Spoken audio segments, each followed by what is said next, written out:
and students.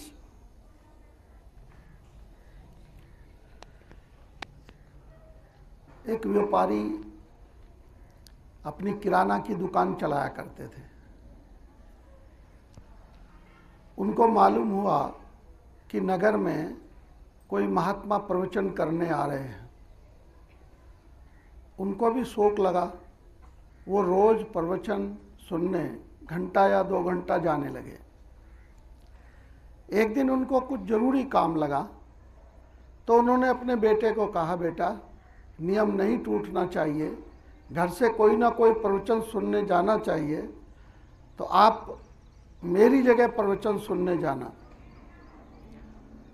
सेठ तो जो व्यापारी थे वो किसी काम से चले गए और बेटा उस दिन प्रवचन सुनने गया। उस दिन प्रवचन में पशुओं पर कोई प्रहार नहीं करना चाहिए, ऐसा कुछ महात्मा कह रहे थे। वो आकर अपनी दुकान पर बैठा, दुकान खोली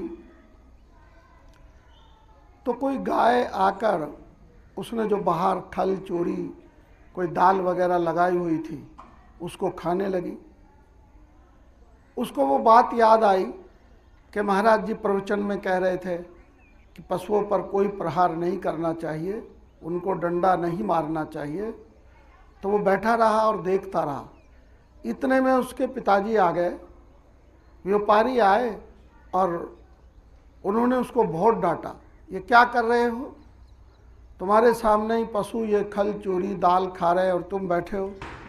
तो उसने कहा, पिताजी आपने ही तो कहा था कि प्रवचन सुनने जाना, और आज प्रवचन में विषय यही था, किसी पशु पंछियों को कोई प्रहार कोई आघात नहीं पहुंचाना चाहिए, तो मैंने इसलिए कुछ कहा ही नहीं।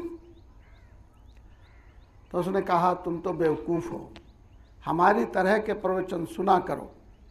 जब प्रवचन सुनकर हम चलते हैं तो पीछे से अपना पल्ला झाड़ लेते हैं, जो सुना उसको वहीं छोड़ देते हैं। तो प्यारे बच्चों, जो आप सुनते हो यहाँ, उसको कितना याद रखते हो, उसके बारे में कितना चिंतन मनन करते हो, यह देखना होगा। पल्ला झाड़ प्रवचन मत सुनो।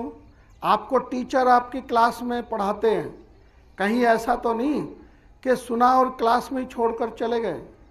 आपके माता पिता, आपके दादा दादी जब आपको समझाते हैं तो ये ध्यान रखा जाए कि जो समझाया जा रहा है, जो कहा जा रहा है, उसको अपने जीवन में उतारा जाए, तभी सुनने का लाभ होता है। मैं अक्सर ये कहा करता हूँ, if you want to become a best orator then first of all you should become a best listener. अगर अच्छे वक्ता बनना चाहते हो तो एक अच्छे श्रोता बनना पड़ेगा। Thank you so much.